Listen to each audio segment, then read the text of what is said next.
porcelain rattled a brittle, pathetic sound, cutting through the heavy oak and leather silence of the study.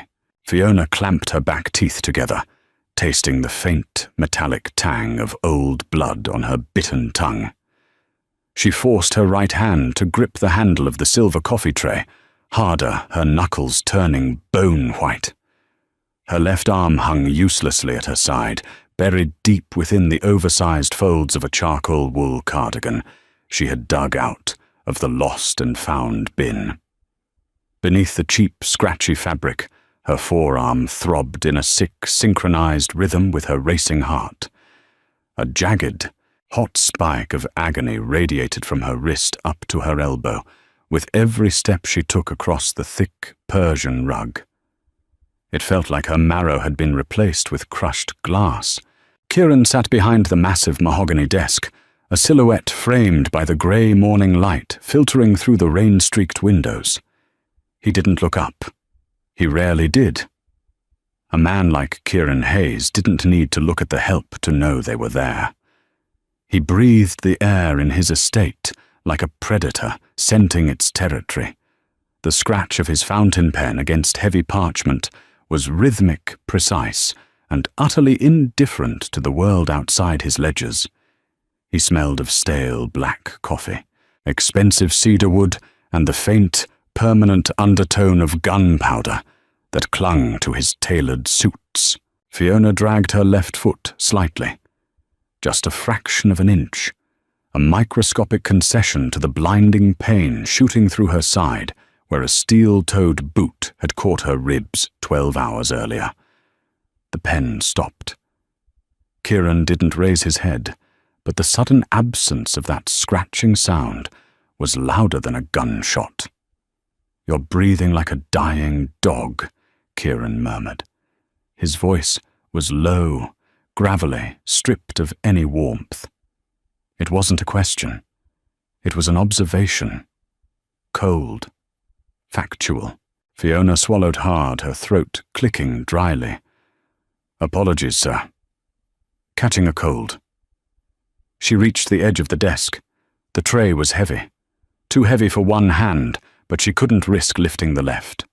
She leaned her hip against the polished wood, trying to use her body weight as leverage to slide the tray onto the desk without tipping the fragile china cups.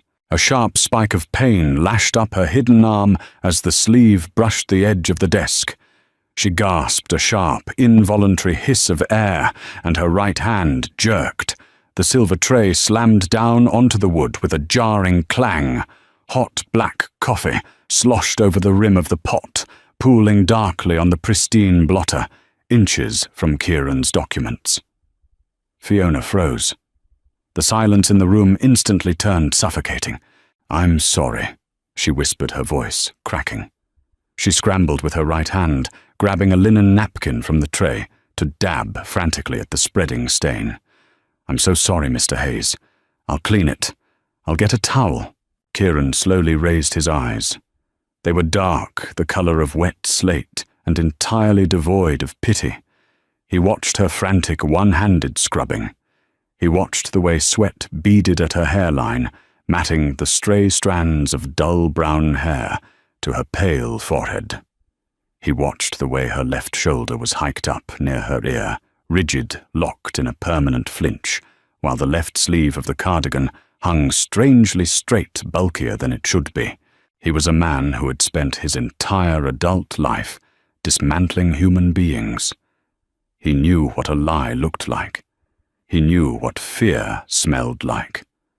But more importantly, he knew the mechanics of physical trauma. He had broken enough bones to recognize the precise, unnatural geometry of a defensive fracture. "Stop," he said. Fiona kept scrubbing, her breaths coming in short, panicked hitches. "It's almost up. I can fix it." I said, "Stop." He didn't raise his voice, but the command carried a physical weight that pinned her to the spot. Fiona dropped the sodden napkin. Her right hand hovered awkwardly in the air. She stared at the stain, unable to look at his face. Kieran pushed his chair back. The leather groaned. He stood up. He wasn't a towering giant of a man, but he carried a density that warped the gravity in the room. He moved slowly around the edge of the desk, his footsteps silent on the rug. Fiona's instinct screamed at her to step back to run, but her legs felt like lead. She pressed her spine against the edge of the desk, trapping herself. The smell of cedar and cold anger washed over her. He stopped inches from her. He didn't look at her face. His gaze was fixed on the oversized grey sleeve of her left arm. "Take the sweater off." "I'm cold, sir," she lied.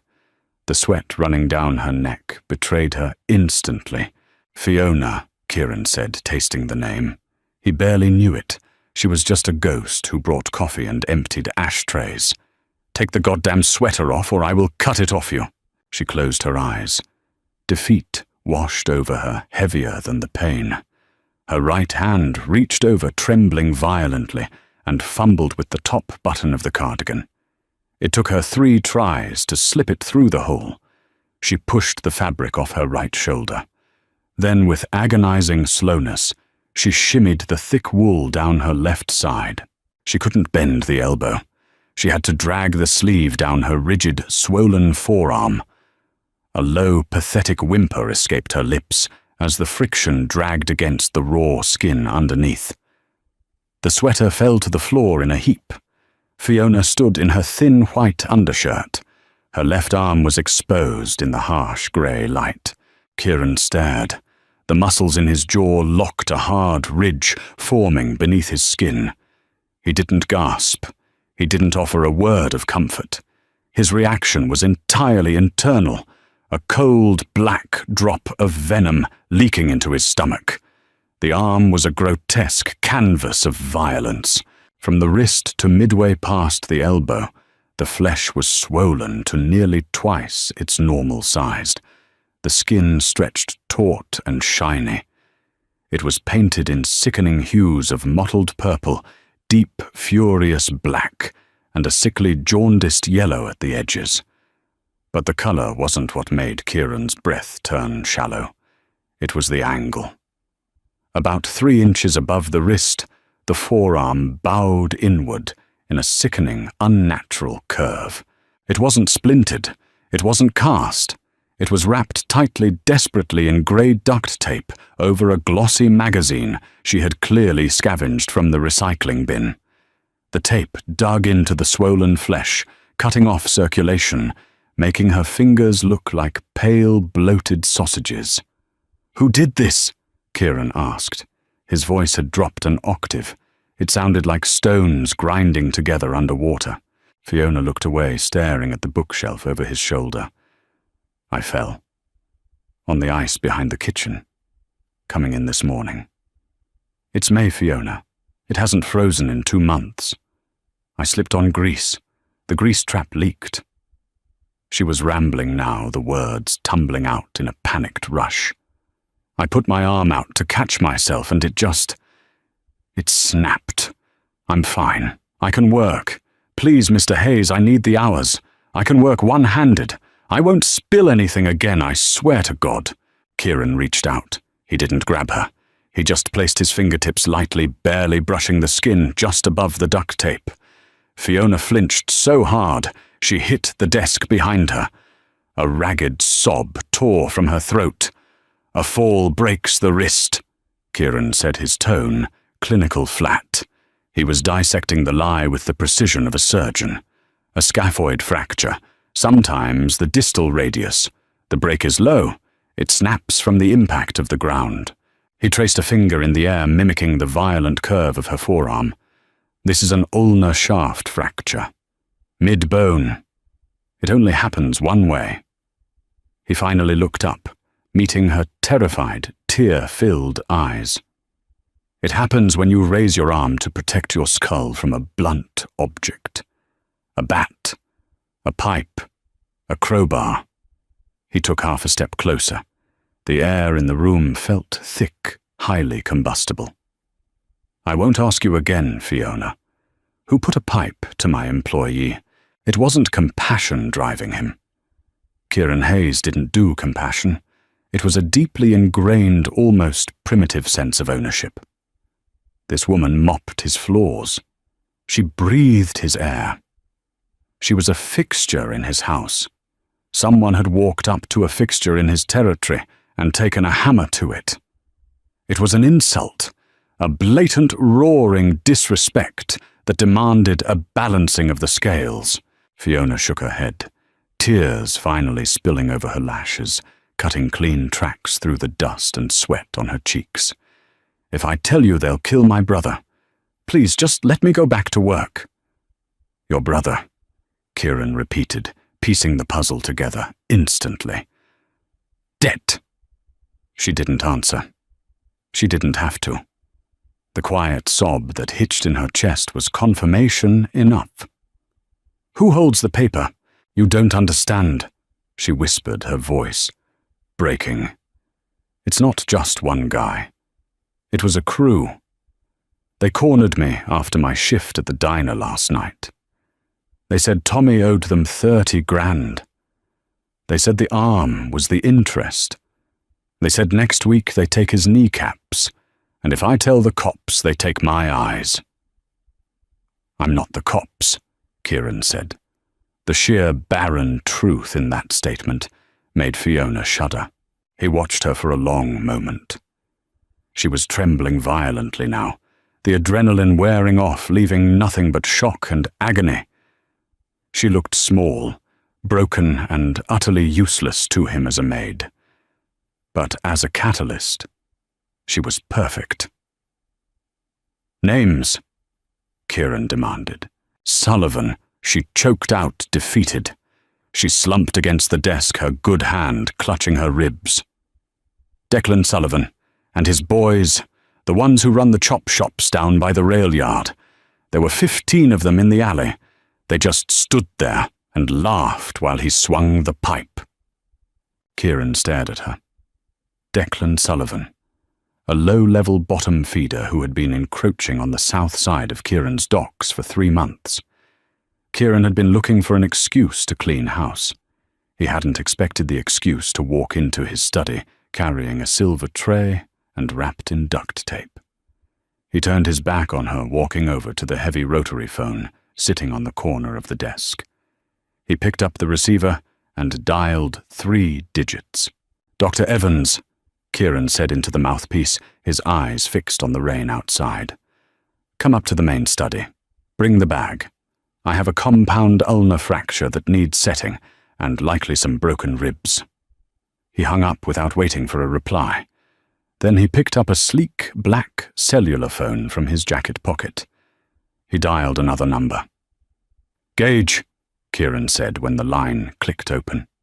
"Pull the vans around. Call the boys on the night shift. Wake them up." A pause on the other end.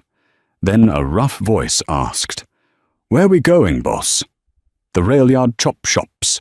Sullivan's crew." Kieran turned back to look at Fiona.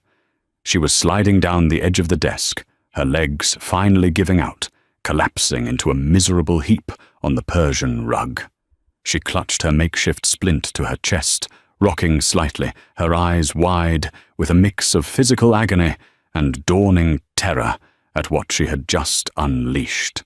Kieran's expression didn't change. He felt no warmth, no heroic satisfaction. Just the cold, mechanical hum of impending violence. "Bring heavy plastic," Kieran said into the phone, his eyes never leaving Fiona's trembling form. "And bolt cutters. Nobody clocks out until that yard is empty." Dr. Evans smelled intensely of peppermint hard candies and surgical iodine. He was a small, wire-thin man in his late 60s who moved with an irritating, hurried efficiency. He didn't knock. He simply pushed open the heavy oak doors of the study, carrying a battered leather medical bag that looked older than he was. Fiona was still on the floor, her back pressed against the mahogany desk. Her teeth were chattering. The adrenaline had completely burned out of her system, leaving behind a cold, violent shivering that made the broken ends of her ulna grind together beneath her swollen flesh. Evans didn't speak to Kieran.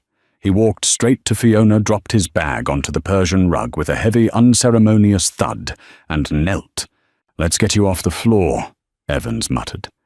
He hooked his hands under her armpits. "Don't pull," Fiona gasped, her voice barely a dry wheeze. "Please don't pull." "I'm lifting, not pulling. Breathe through your nose." With surprising strength, the old doctor hauled her up. Fiona's vision greyed out. The room tilted violently, the bookshelves blurring into a dark, smeared line. By the time her vision cleared, she was lying flat on the leather Chesterfield sofa on the far side of the study. The smooth, cold leather bit through her thin undershirt. Kieran stood by the window, his back to the room.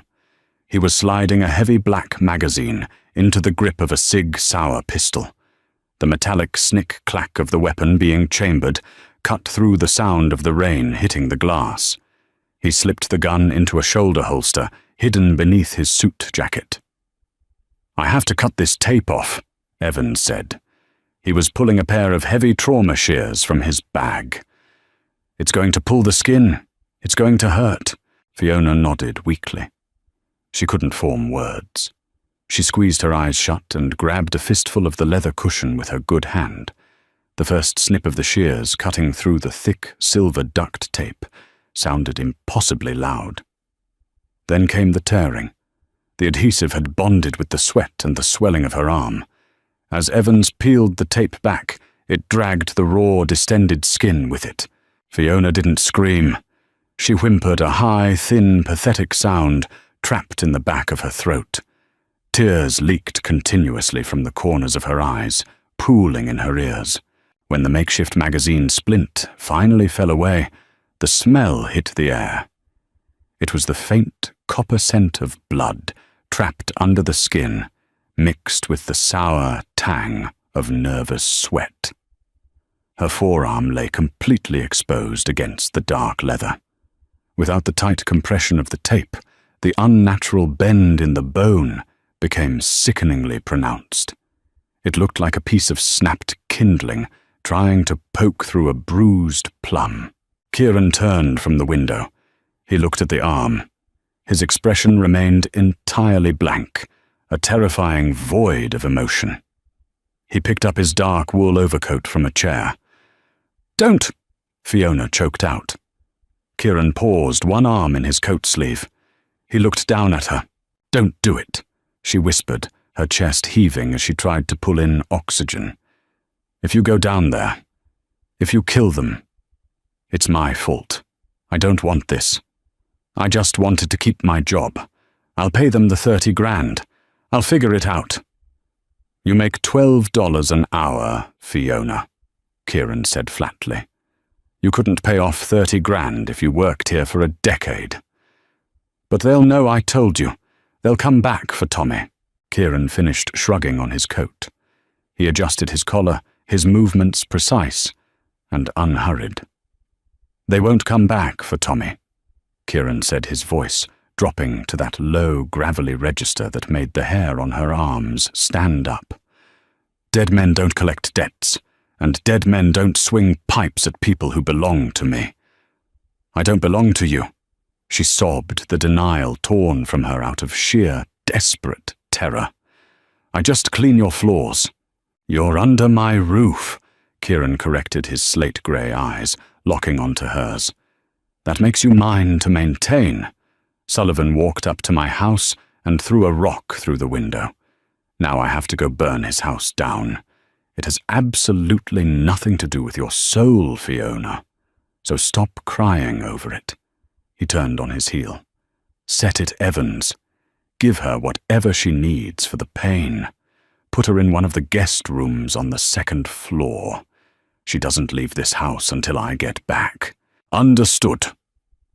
Evans grunted, digging a glass vial and a syringe out of his bag. Kieran walked out, the heavy oak doors clicking shut behind him.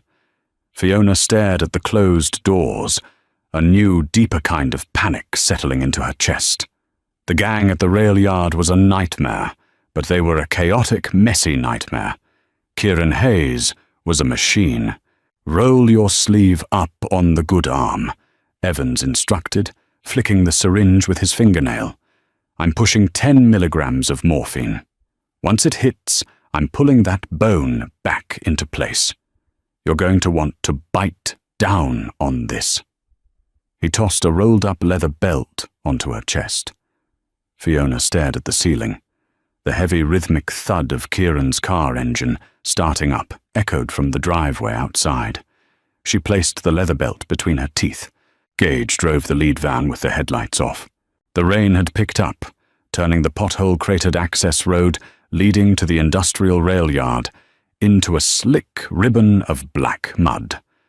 The windshield wipers squeaked rhythmically, smearing the water across the glass rather than clearing it. Inside the back of the cargo van, 6 men sat in absolute suffocating silence. They smelled of wet nylon gun oil and stale chewing tobacco. They didn't speak because there was nothing to discuss. They all knew the mechanics of a sweep. Kieran sat in the passenger seat, his eyes fixed on the towering, rusted silhouettes of the shipping containers stacking up against the grey night sky. He was resting his chin on his knuckles, 2 lookouts on the perimeter fence. Gage murmured his voice, a low rumble over the engine block. He was staring through a pair of thermal binoculars, steering with his left knee. 1 in a rusted-out Ford near the gate, 1 walking the fence line with a flashlight. Inside, looks like heat signatures for a dozen more in the main corrugated shed. They got the bay doors rolled down. "Take the walkers quietly," Kieran said. "I don't want a single gunshot outside that shed. Cut the chain link on the south side behind the container stacks. We pinch them inward." Gage put the van in park behind a crumbling concrete retaining wall 50 yards from the perimeter. "Copy that." The men poured out of the back of the van. There was no shouting, no dramatic racking of shotguns, just the soft, wet crunch of boots on gravel and the rustle of heavy tactical gear. Kieran stepped out into the rain. The cold water hit the back of his neck, sliding under his collar. It felt grounding. It washed away the cloying scent of blood and iodine from the study. He walked behind Gage, navigating the maze of discarded tires and rotting wooden pallets. Ahead of them, the lookout walking the fence line paused to light a cigarette. The brief flare of the match illuminated a young, pockmarked face under a soggy Yankees cap. Gage materialized from the shadows behind the man like a damp ghost. 1 thick arm wrapped around the lookout's throat, crushing the windpipe instantly to kill the shout. Gage's other hand drove a heavy suppressed pistol into the base of the man's skull. A dull thwump, no louder than a car door slamming, echoed in the rain. The lookout dropped into the mud, his cigarette hissing out in a puddle. At the gate, 2 other men from Kieran's crew dragged a limp body out of the rusted Ford. "Perimeter clear," Gage whispered over the radio strapped to his chest. "Cut the fence," Kieran ordered. The heavy metallic snap of bolt cutters biting through thick steel chain link was swallowed by a sudden roll of distant thunder. Gage pulled the cut fence back, creating a ragged hole just large enough for a man to slip through. They moved across the yard, fanning out as they approached the main corrugated steel shed. Faint tinny music leaked from the thin walls, mingling with the harsh, sputtering blue light of a welding torch, filtering underneath the rolled-down bay doors. The smell of the place was overpowering ozone, burnt rubber raw gasoline, and spilled beer. Kieran stopped at the side access door. He tried the handle. Unlocked. Arrogance. He didn't draw his weapon. He let Gage and the others stack up around the door, their suppressed rifles raised and ready. Kieran simply reached out and pushed the heavy metal door open. The interior of the chop shop was blindingly bright lit by hanging industrial halogens. Car parts were scattered everywhere, like the bones of metal beasts. In the center of the concrete floor, a half-dismantled Mercedes sat on cinder blocks. Around a folding card table, littered with empty bottles and greasy wrappers, sat Declan Sullivan and 4 of his lieutenants.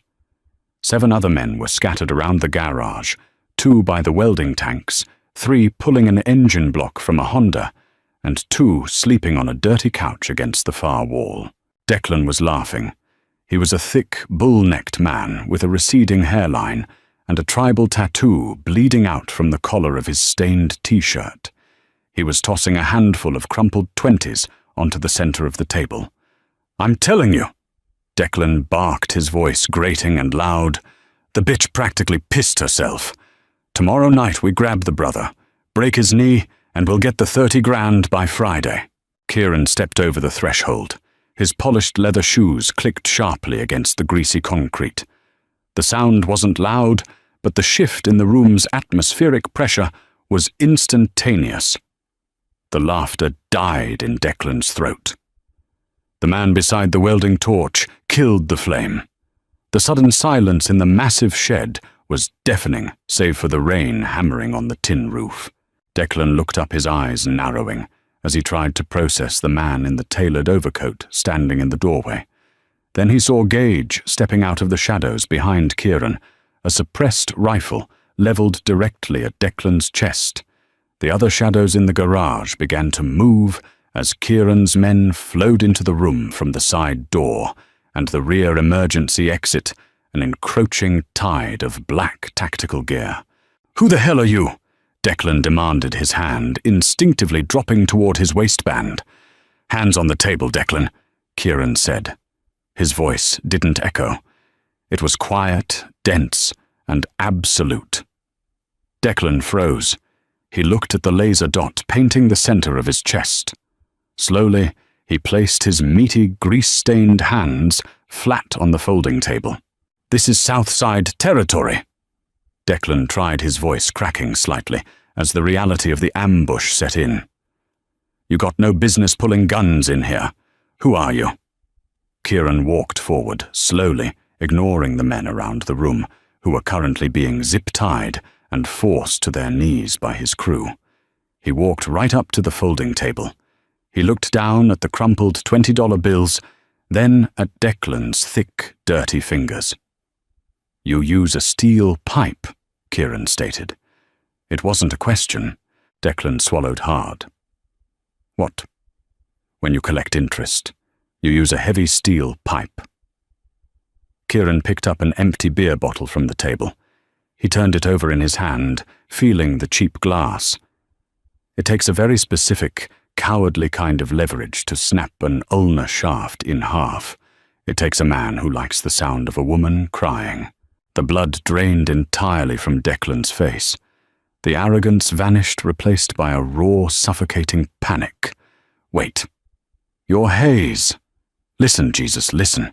We didn't know she worked for you. She was just some waitress from the diner. We didn't know." "You still don't know," Kieran said. He dropped the beer bottle. It shattered against the concrete.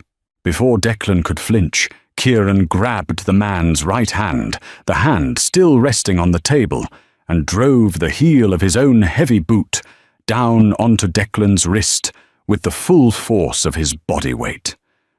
The sound of the bone shattering was a wet, sickening crack that echoed over the rain. Declan screamed a high, tearing sound, collapsing out of his chair and hitting the grease-stained floor. He clutched his ruined wrist, thrashing like a gaffed fish. Kieran looked down at him, his face perfectly impassive. "Gage," Kieran said softly over the screaming. "Yeah, boss." "Bring the heavy plastic. We're closing this yard down." Morphine left a thick metallic film on the back of the tongue, like the residue from sucking on an old copper penny. Fiona woke to that taste, blinking against the harsh, dry heat radiating from the guest room's baseboard heaters. She didn't know what time it was. Heavy blackout curtains the color of bruised plums smothered the windows, trapping the room in an artificial, velvet-lined midnight. The mattress beneath her was absurdly soft, swallowing her weight in high thread-count Egyptian cotton that felt slick and alien against her skin.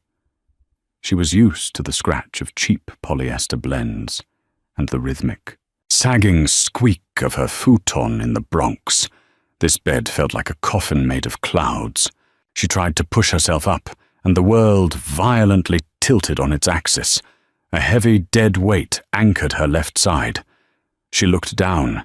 Her arm from the knuckles to midway up her bicep was encased in thick, stark white plaster. Dr. Evans had done his work. The throbbing agony that had previously consumed her entire consciousness was dialed down to a hot, localized ache, muffled by the heavy narcotics swimming in her bloodstream. Fiona swung her legs over the edge of the mattress. Her bare feet hit the plush rug. Nausea rolled through her stomach in a hot, sickening wave, forcing her to swallow hard and close her eyes until the room stopped spinning. Tommy. The name punched through the chemical fog in her brain. If the rail yard was empty, if Sullivan was dead, the fallout would be catastrophic. Word travelled fast on the south side. The vacuum left by a wiped-out crew would draw scavengers by dawn, and if any of Sullivan's bookies were still breathing, they would call in their markers before fleeing. Tommy wouldn't know. He would walk out of his shift at the auto body shop and straight into a meat grinder. She needed a phone. She spotted a heavy cream-colored rotary dial on the nightstand. She lurched toward it, her balance severely thrown off by the plaster cast. She grabbed the receiver with her right hand, dragging it to her ear. No dial tone. The line was completely dead. The heavy brass handle of the bedroom door clicked. Fiona jumped backward, her spine hitting the edge of a heavy oak dresser. The wood dug into her bruised ribs, drawing a sharp, involuntary hiss of pain through her teeth. Kieran walked in. He didn't look like the untouchable, immaculate predator who had sat behind the mahogany desk 12 hours ago. The pristine illusion was fractured. His dark overcoat was gone. His suit jacket was slung carelessly over his shoulder, the fabric marred by dark, wet streaks of mud and a powdery white residue that smelled sharply of quicklime. His silk tie had been ripped away.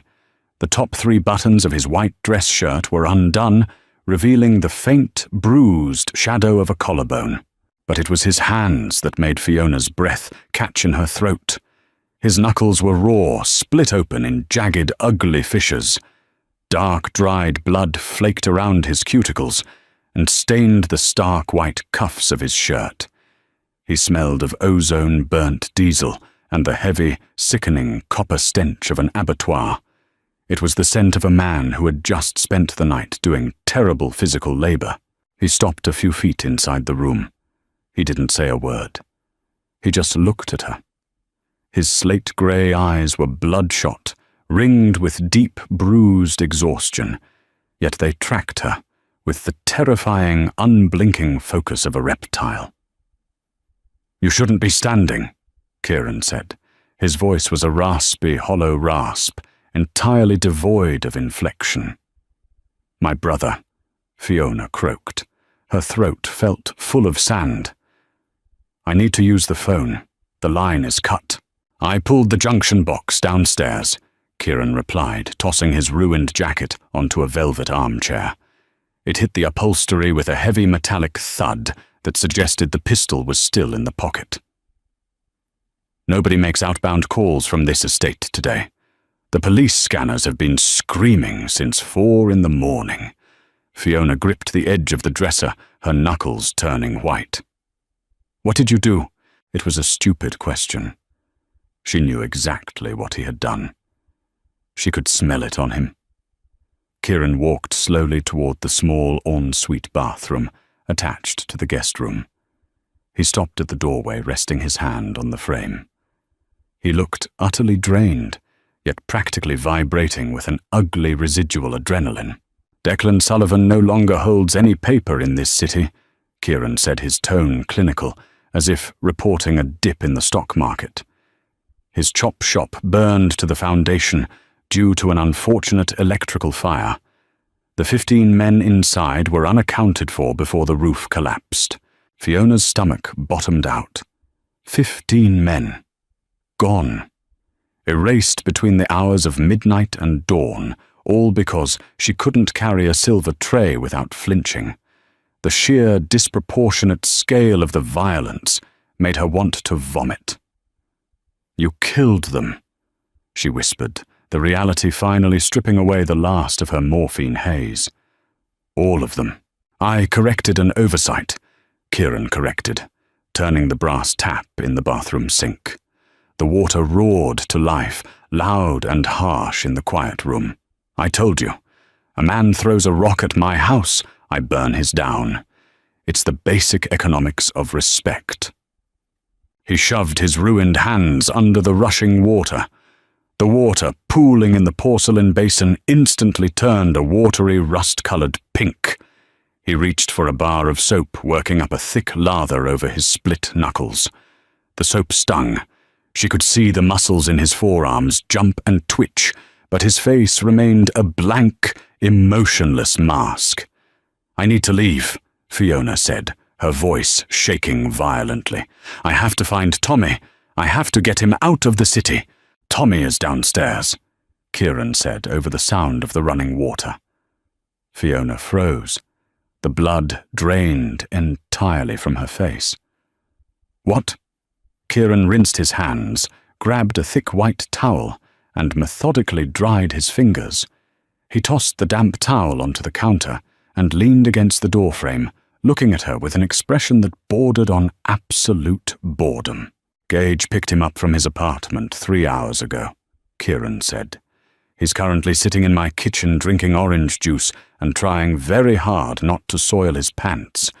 You don't need to run anywhere, Fiona. The ledger is clean." He paused, his dark eyes locking onto hers, stripping away any illusion of salvation. "But we are going to have a very clear conversation about what happens next." Tommy looked exactly like what he was, a 22-year-old kid who had spent the last week waiting for a bullet to find the back of his head. He sat rigid on a tall steel stool at the massive marble island in the center of Kieran's kitchen. He was drowning in a faded, oversized mechanic's jacket, his knees bouncing in a frantic, ceaseless rhythm. When Fiona walked into the kitchen, wearing a pair of borrowed sweatpants and clutching her heavy plaster cast to her chest, Tommy practically fell off the stool. "Fee!" He choked out, his voice cracking. He scrambled around the counter, grabbing her by her good shoulder. He smelled like stale beer engine grease and cold sweat. He looked at the massive white, cast his eyes widening in horror. "Jesus Christ! He said you got hurt, but... Godfrey, I'm so sorry. I'm so stupid. I'm so sorry." "I'm fine, Tommy." She lied, her voice tight. She pulled him into a desperate one-armed hug, burying her face in the greasy collar of his jacket. He was shaking like a leaf. She could feel his ribs through his shirt. He had stopped eating days ago. "It's set. It doesn't hurt. Are you okay?" "Did they hurt you?" "No," Tommy babbled, pulling back to look at her frantically. "Some huge guy with a scar just kicked my door in, told me to put my shoes on and drove me here. Fee, what the hell is going on? The news is going crazy. They're saying Sullivan's yard exploded. They're saying it's a mob war." "It's not a war," a flat, gravelly voice interrupted. Tommy flinched violently, stepping behind Fiona, as if her broken body could act as a shield. Kieran walked into the kitchen. He had showered. He wore a simple black t-shirt and dark slacks, his wet hair combed back sharply from his forehead. The blood and the grime were gone, but the heavy, suffocating gravity he carried with him remained entirely intact. He walked straight to the commercial espresso machine, sitting on the far counter, completely ignoring Tommy's terror. He methodically loaded a portafilter, the sharp metallic clinks and grinds echoing loudly against the subway tile walls. The smell of dark roast coffee quickly filled the massive room, familiar and grounding, yet entirely out of place amidst the suffocating tension. "Wars require 2 armies," Kieran said over his shoulder, locking the filter into place and flipping a heavy silver switch. The machine hissed and spat dark, thick liquid into a ceramic cup. "Sullivan didn't have an army. He had a collection of scrap metal thieves and junkies. It was a pest control issue, nothing more. Tommy swallowed loudly. Mr. Hayes. Sir. I don't know how to thank you. The 30 grand. I swear to God, I'll pay you back. I'll get a second job. I'll give you every paycheck. Kieran turned around, holding the small ceramic cup. He leaned his hip against the marble counter, taking a slow sip. His dark, bruised eyes assessed Tommy the way a butcher assesses a cheap cut of meat. You don't make enough in a year to cover the fuel costs for the vans I used last night, Kieran stated plainly, let alone the hazard pay for my crew, the clean-up costs, and the absolute headache of managing the police brass this morning.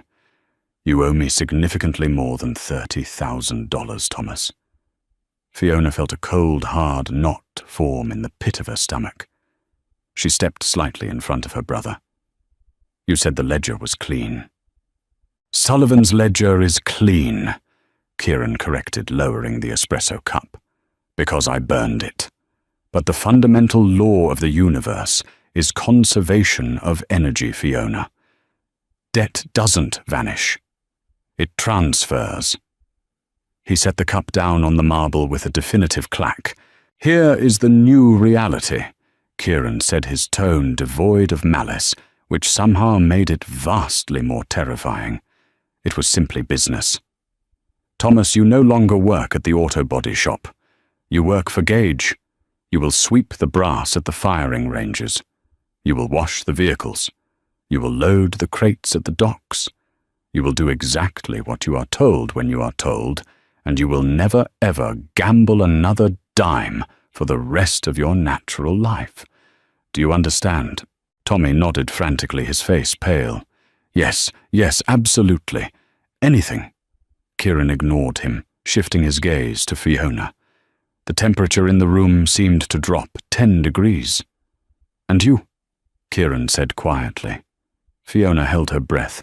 The throbbing in her arm spiked, pulsing with the frantic rhythm of her heart. You are no longer a day maid, Kieran continued. You will pack your belongings from your apartment. You will move into the staff quarters on the 3rd floor of this house. You will manage the inventory, the cleaning staff schedules, and the kitchen logistics. You will be on call 24 hours a day. I have a cast on my arm, Fiona said, her voice shaking with a mix of defiance and absolute terror. I can't scrub floors. I didn't ask you to scrub floors. I asked you to manage the people who do. Kieran pushed off the counter, walking slowly toward her.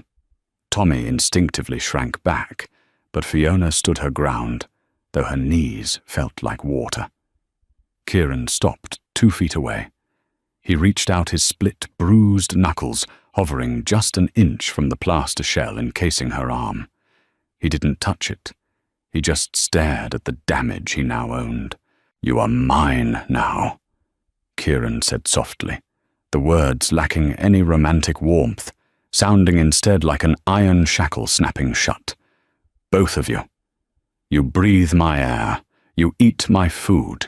You live under my roof. And in exchange, nobody in this city will ever look at you twice. You are under my protection. He finally looked up, his slate eyes locking onto hers. But understand this, Fiona. The door to this house only locks from the outside. You belong to the estate now.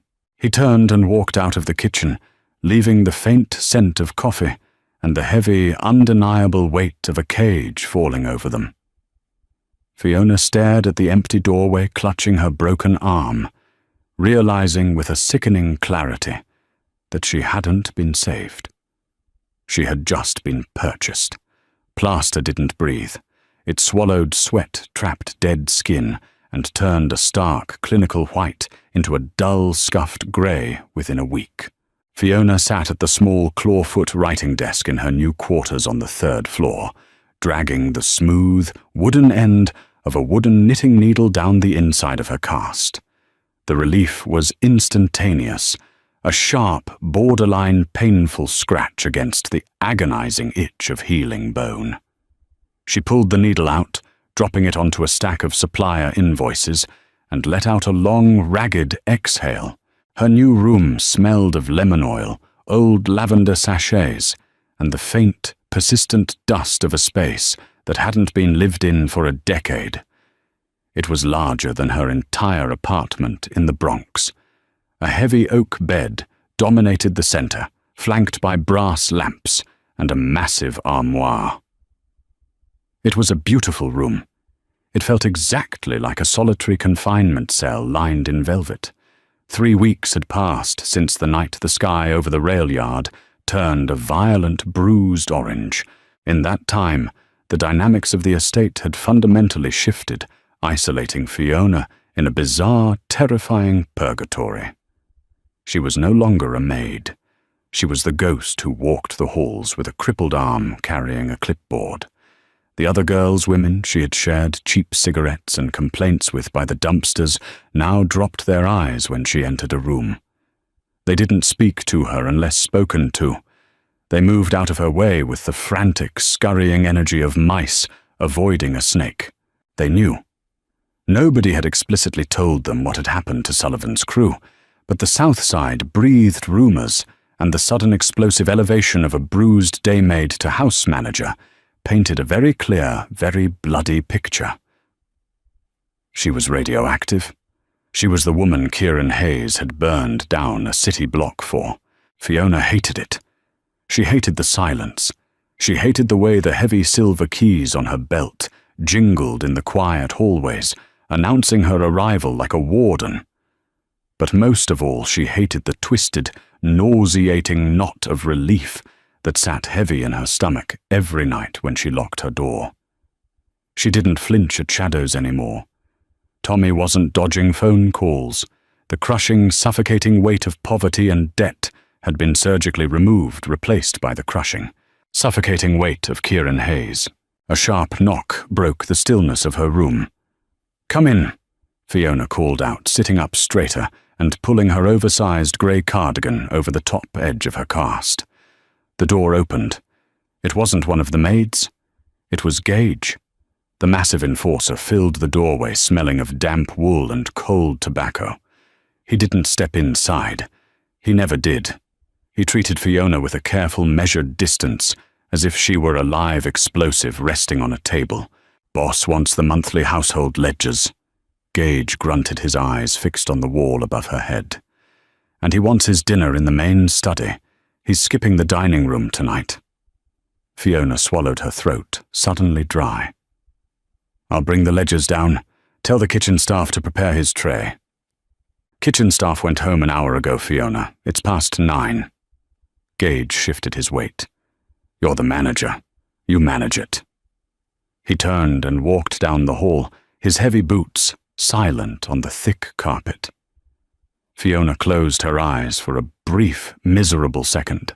20 minutes later, she balanced a silver tray against her hip, using her good hand to steady a plate of cold roast beef, sharp cheddar, and half a loaf of crusty sourdough.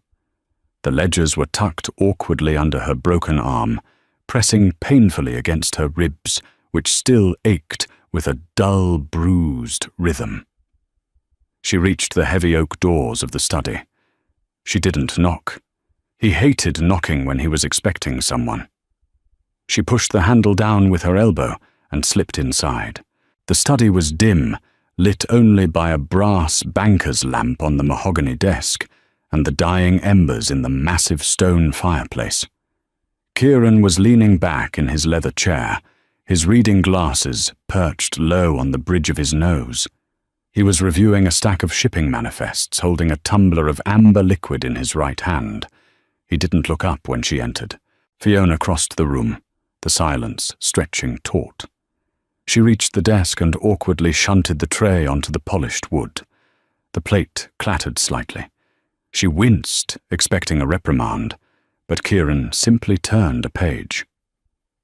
"The ledgers," Fiona said, quietly sliding the heavy leather-bound books from under her, cast onto the corner of the desk. Kieran finally raised his eyes. They were exhausted, the dark circles underneath, standing out starkly against his pale skin. He looked at the books, then at the tray, and finally at her. He took a slow sip of his scotch. "You're losing weight," he observed. His voice was a low, gravelly rasp in the quiet room. Fiona stiffened. "I'm eating fine, sir."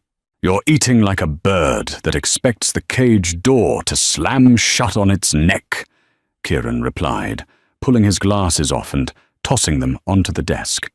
He leaned forward, resting his forearms on the blotter. "Your cheekbones look like they could cut glass, and the dark circles under your eyes suggest you haven't slept more than 3 hours a night since you moved upstairs." Fiona looked away, staring at the embers in the fireplace. "It's a new bed. It takes getting used to." "It's fear," Kieran corrected bluntly. "You're lying awake waiting for me to walk upstairs and collect the debt." The raw, unvarnished truth of his words hung in the air, sucking the oxygen out of the room. Fiona's fingers curled into fists against her thighs. She forced herself to look back at him. "Can you blame me? You told me I belonged to you. You killed 15 men over a $30,000 gambling debt. What am I supposed to think?" Kieran didn't blink. He reached out and picked up a piece of the sharp cheddar from the plate, inspecting it for a second before dropping it back down. "I killed 15 men because Declan Sullivan was siphoning shipping crates from my South Docks for 6 months, and he needed to be made an example of." Kieran said, his tone entirely conversational. "The fact that he hit a woman who resided under my roof simply provided the necessary public justification for a sweep. It demonstrated that I protect my assets, all of them, down to the bottom of the payroll." Fiona felt a cold shock of betrayal, quickly followed by a dark, cynical wave of understanding. "So I was just a convenient excuse." "You were a catalyst," Kieran corrected smoothly. "A very poorly timed, badly bruised catalyst. If you think I leveled a city block out of some twisted romantic chivalry, you have been reading too many cheap novels, Fiona. I am a businessman. I balance ledgers." The words should have stung. They should have made her feel small, insignificant, and used. Instead, a strange, perverse sense of relief washed over her. He wasn't obsessed with her. He didn't burn down a building for love. He did it for power. Power, she understood. Power was a currency that could be predicted. Unhinged, violent infatuation could not. "Then why keep us here?" Fiona asked, her voice steadying. "If I'm just an asset, why move me upstairs? Why give Tommy a job?" Kieran picked up his tumbler.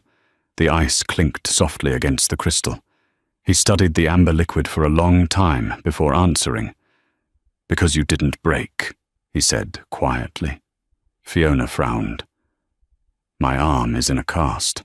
"Your bone snapped," Kieran said, looking up, his slate eyes pinning her to the spot. "Your mind didn't. You stood in this office dragging a shattered arm across my desk, and your only concern was keeping your $12 an hour job to protect your idiot brother. You lied to my face to absorb the violence yourself. Most of the hardened men on my payroll would have folded in half and sold their mothers to avoid the pain you walked in here with." He set the glass down. The sharp clack echoed loudly. "Loyalty like that is rare. It cannot be bought. It has to be harnessed." He leaned back in his chair, the leather groaning under his weight. "You manage this house because I know, without a shadow of a doubt, that you will protect the things you are responsible for. And Tommy washes my trucks, because as long as I hold his leash, you will never betray me." Fiona stared at him, feeling the true weight of her invisible collar for the first time. It wasn't made of lust or malice. It was made of cold, calculated utility. He had analyzed her trauma, quantified her love for her brother, and weaponized both to secure a loyal manager. It was brilliant. It was utterly sociopathic. "You're a monster," she whispered. The words slipped out before she could catch them. Kieran didn't react. He didn't even flinch. He just looked at her with a heavy, ancient exhaustion. "Yes," he agreed softly. "But I'm the monster, keeping the wolves away from your brother's door. I'm the monster putting food on your plate." He gestured lazily to the heavy oak doors behind her. "You are free to walk out of that door right now, Fiona. Gage won't stop you. I won't stop you. You can go back to the Bronx. You can go back to waiting tables with one hand. And you can wait for the next bottom feeder to decide Tommy owes him blood." He picked up a pen, turning his attention back to the shipping manifests. The conversation was over. "Or." Kieran added the scratch of the nib against the heavy paper, resuming its rhythmic, indifferent sound. "You can eat your dinner, go to sleep in a warm bed, and accept the fact that your survival requires a certain amount of moral flexibility." Fiona stood frozen on the Persian rug. Her ribs ached. Her arm throbbed. The smell of cedarwood, cold coffee, and gunpowder filled her lungs. She looked at the door. She thought about the damp, freezing draft in her old apartment. She thought about the terror in Tommy's eyes when Sullivan's men had cornered her in the alley. She thought about the heavy, crushing certainty of Kieran Hayes's protection. Slowly, deliberately, Fiona turned her back to the door. She reached forward with her good hand, pulled the plate of cold roast beef across the desk and picked up a piece of the bread. She took a bite. The sourdough was dry, heavy, and tasted faintly of ash, but she chewed it mechanically, forcing it down her dry throat. Kieran didn't look up from his paperwork, but as the silence settled over the study, heavy and absolute, the scratching of his pen slowed just a fraction. A silent, terrifying acknowledgement that she had made her choice. She belonged to the house now. Sunlight filtered through the heavy velvet drapes, casting long, pale ribbons across the hardwood floor of the third-floor bedroom. Fiona lay perfectly still. Her left arm rested atop the thick down duvet, a solid white anchor holding her down. The agonizing, blinding throb had finally surrendered, degrading into a deep, manageable ache, a permanent, heavy resident in her bones. She didn't scramble out of bed in a blind panic. For the first time in 6 years, the quiet hum of the morning didn't feel like a starting gun for a race she was destined to lose. She dressed awkwardly, wrestling a loose black silk blouse over the bulky plaster cast. It was expensive fabric found hanging in her massive armoire 2 days ago without a note. It smelled faintly of unscented lye soap and cold, untouchable money. She carefully pinned the empty left sleeve up to her shoulder, hiding the raw utility of the cast beneath the elegant drape of the silk. Downstairs, the estate's kitchen vibrated with a tense, muffled energy. 4 maids were scrubbing the industrial stainless steel stoves, their movements jerky and overly loud in a desperate attempt to look busy. When Fiona crossed the threshold, the scrubbing stopped entirely. A heavy, suffocating quiet descended thick enough to choke on. "Sarah," Fiona said. Her voice sounded entirely alien to her own ears. Flatter, heavier, stripped of the frantic, "please don't fire me" edge she had carried for years. "The silver in the formal dining room needs polishing before noon. And check the basement inventory on the heavy cream. We were short yesterday." Sarah, a woman 10 years Fiona's senior who used to trade complaints and half-smoked cigarettes with her by the dumpsters, swallowed hard. She didn't look Fiona in the eye. She bobbed her head, staring at the polished floorboards. "Right away, Miss Fiona." "Miss?" The title tasted like copper and ash. Fiona didn't correct her. She couldn't. The divide was already carved in stone. She just gave a single tight nod, picked up a fresh cup of black coffee with her good hand, and walked out. The scrubbing resumed instantly behind her, a frantic, desperate scratching. She wasn't their friend anymore. She was the warden, outside the gravel driveway, crunched under the heavy tires of a black security SUV. Fiona stood on the expansive back terrace, the cold morning air biting through her thin silk blouse. Down by the massive detached garages, Tommy was dragging a soapy sponge across the hood of a bulletproof Mercedes. He wore heavy rubber boots and a dark blue mechanic's coverall. He paused, wiping his sweating forehead with the back of his wrist, and looked up toward the terrace. For a long, stretched second, they just stared at each other, across the manicured, dew-soaked lawn. Tommy looked utterly exhausted, his shoulders permanently slumped under the weight of his new reality. But the frantic, hunted energy that had defined his existence for the past month, the terrifying twitch of a boy waiting for a bullet, was completely gone. He wasn't looking over his shoulder. He gave her a small, tight nod. Fiona nodded back. They were alive. They were fed. The cost of their souls felt like a remarkably cheap price to pay. Footsteps sounded on the terrace behind her, slow, deliberate, and perfectly spaced. Fiona didn't turn around. She took a sip of her coffee, letting the bitter heat ground her stomach. The scent of cedarwood, cold leather, and the faint, ever-present ghost of gunpowder wrapped around her before he even reached the stone balustrade. Kieran leaned against the railing beside her. He wore a dark charcoal suit, flawlessly tailored. The violent, bruised exhaustion of the previous night was entirely masked behind a clean shave and a perfectly knotted silk tie.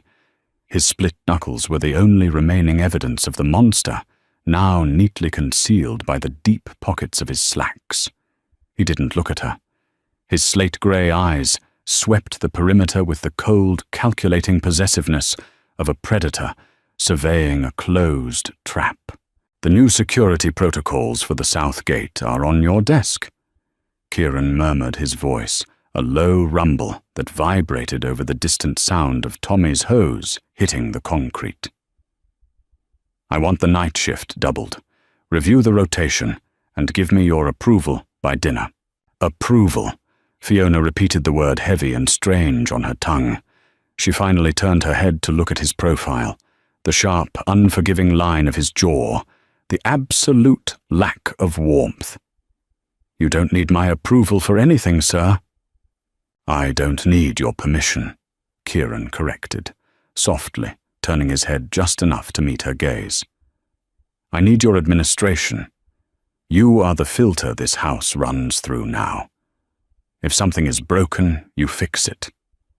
If someone is a liability, you report it. You keep the internal machinery running, and I keep the outside world from tearing the walls down." It was a transaction, brutal, efficient, and entirely stripped of any romantic illusion. Fiona looked back out at the driveway. Tommy had moved on to the tires, scrubbing the rims with a heavy, stiff-bristled brush. The water washed the black grease away, leaving the rubber gleaming in the grey light. "I'll have the rotation approved by 5, Fiona said. Her voice didn't shake. The pure, blinding terror that had kept her shivering on his study floor felt like it belonged to a different woman in a different lifetime. Kieran watched her for a long moment.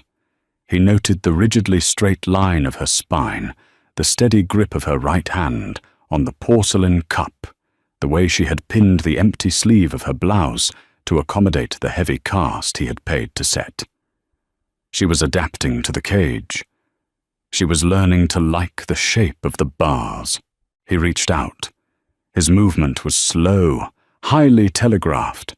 He didn't touch her face, and he didn't offer a comforting hand to her shoulder. His long fingers simply brushed the heavy silver ring of master keys clipped to her belt.